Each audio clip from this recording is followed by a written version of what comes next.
Walimu na wanafunzi mnajua kuwa elimu is a solution to challenges facing this country. So when you quit school, you're not just quitting for yourself. You're also quitting solving the challenges this country is facing. So before I go very far, my name, as you heard, is Okenyuri, Essy, Korubo machoge borabu Kenyenya, Buogechi, Nigonde nyaroka ya nyagosira eneri Buogechi omotere kyoga kwande siasa bosonga arie poster. Enaro introduction yue kiagara, just like you young boys and girls who are seated where you are. I was born to a stable family, yes, but at a very young age, I lost my father, who was the sole breadwinner of our family.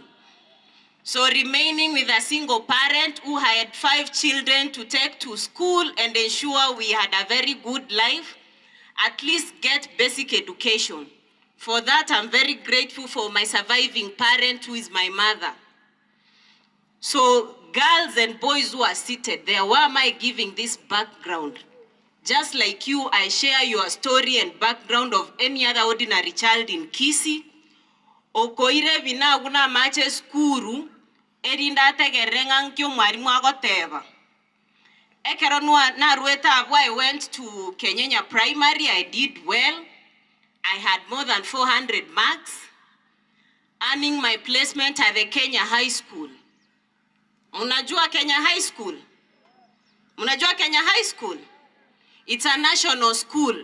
Lakini mahali nilisoma primary ilikuwa public school tu kama nyinyi. So when I went to Kenya High School, I also did well, joining university, pursuing a Bachelor's of Science in Information Sciences.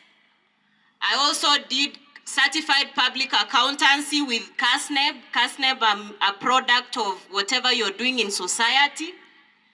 I did it in Kisii College of Accountancy. Slowly after graduating, like any other jobless graduate, I was out here tamarking for 2 years. So for the first time I earned a job after several applications.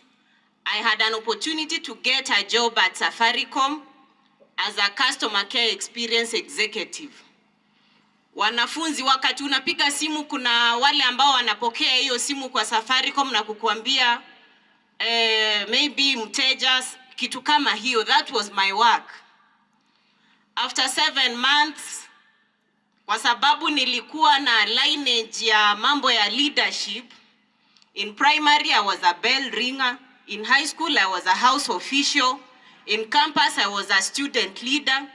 I actually became the first female vice president of the Students' Union of the Masai Mara University. Then later, I joined other young people in pushing for matters that were affecting young people of this community. So that's how for the first time, it's in Nyaribari, Nyanturago, where for the first time I had an opportunity to change my life to what it is now. In that famous Nyanturago declaration where we had the 2017 campaigns, in the presence of the president then and deputy, because of the contributions I had done, young people on that day demanded that I had to speak on their behalf.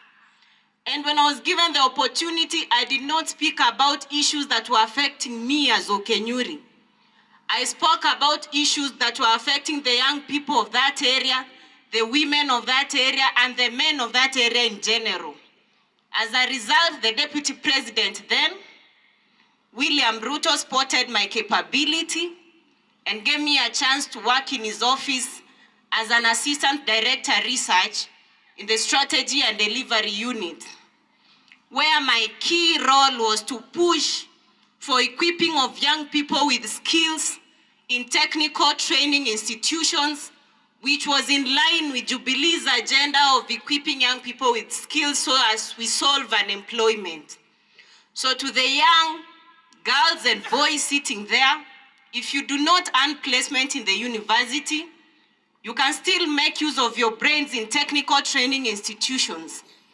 I am a key, and I was very instrumental because I realized how important it is Even in Nyamagwa here, you can look for a plumber na ukose.